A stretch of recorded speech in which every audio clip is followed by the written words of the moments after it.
C'est un duel surprise que tout oppose. Deux candidats populistes aux antipodes de l'échiquier. À droite, Keiko Fujimori, 46 ans, fille de l'ancien président des années 90, Alberto Fujimori.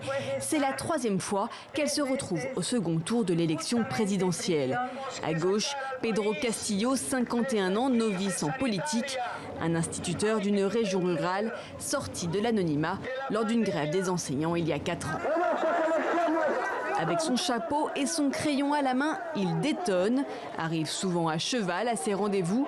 Son programme, une nouvelle constitution, le renforcement de la santé, l'éducation et l'agriculture, mais aussi la nationalisation des richesses énergétiques et minières.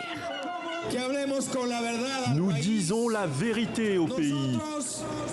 Nous, ce parti, nous sommes nés des entrailles du peuple, avec une équipe qui arrive aujourd'hui les mains propres.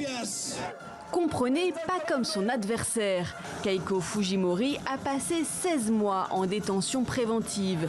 Elle risque 30 ans de prison pour corruption dans le cadre du scandale Odebrecht, ce géant du BTP brésilien qui a versé des pots de vin à des dizaines de responsables politiques d'Amérique du Sud.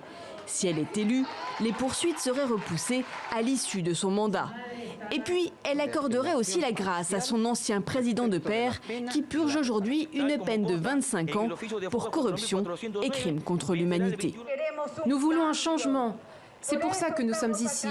Mais pas pour un retour en arrière. Un changement vers l'avenir. Du côté des idées, Keiko Fujimori, c'est pourtant l'héritière du père. Un mélange de populisme autoritaire, de libéralisme économique et de conservatisme sociétal.